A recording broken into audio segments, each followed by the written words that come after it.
2-сентябрь. Катуу сокку уруу аркылуу кубаныч тартуулаган окутуу. Анткени сен Кудай Теңириңдин ыйык элисиң. Жер бетиндеги бардык элдердин ичинен сен анын өз эли болушуң үчүн сени Кудай Теңириң тандап алган. Мыйзамды кайталоо 7-бөлүм 6-аят.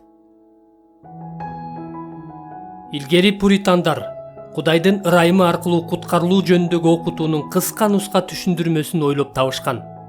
Ошол окутууну Августиндин машаякчылык кубаныч жөнүндөгү окутуусунун өңүтүнөн карап чыга турган болсок, анын мааниси төмөнкүдөй болмок. Күнөө адам баласын толук бузган. Биз жөн эле адеп ахлак жагынан бузулган эмеспиз.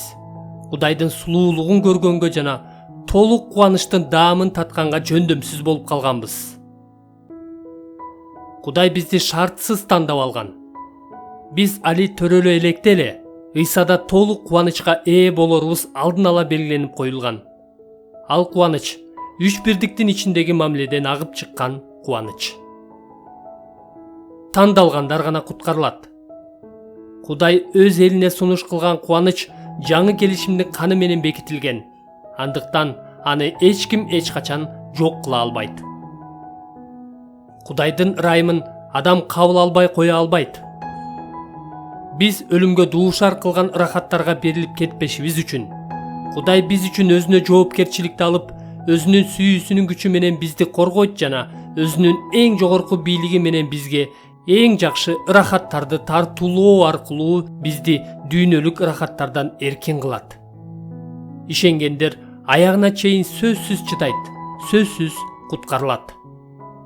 Кудай өзүнүн кудуреттүү күчү менен бизди дүйнөлүк кумарларга кул болуудан сактап, азап кайгы жана кыйынчылыктар аркылуу аман-эсен алып өтүп, аягында өзүнүн алдында толук кубанычты мураска берип, өзүнүн оң жагына отургузат жана түбөлүк ырахатка бөлөйт.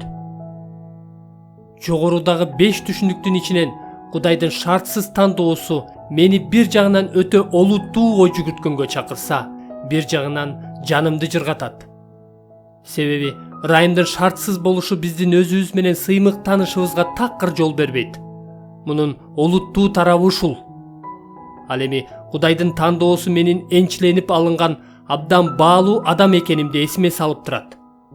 Жанымды жыргаткан тарабы ушул. Ыйык китептеги ырайым тууралуу окутуулардын бир укмуш тарабы ушул.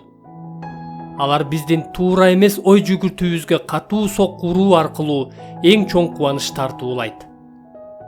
Эгерде биздин тандалуубуз кандайдыр бир деңгээлде биздин өзүбүздөн көз каранды болгондо, жер бетиндеги бардык элдердин ичинен сен анын өз эли болушуң үчүн Кудай Теңириң тандап алган деген сөздөрдүн айынан биз өзүбүздү башкалардан жогору коюп, текеберденип кетмекпиз. Бирок бизди мындай менменсингендиктен сактоо үчүн Теңирибиз биз шартсыз тандалганыбызды айтат.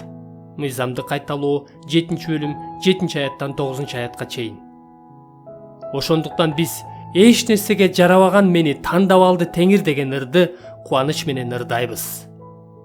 Бекер жана шартсыз ырайым аркылуу тандалганыбыз тууралуу окутуу биздин туура эмес түшүнүгүбүзгө катуу сокку уруп, аны талкалаганда гана биз текеберликтен алыс болуп, куткарылуу белегин кабыл ала алабыз жана андан даам тата алабыз.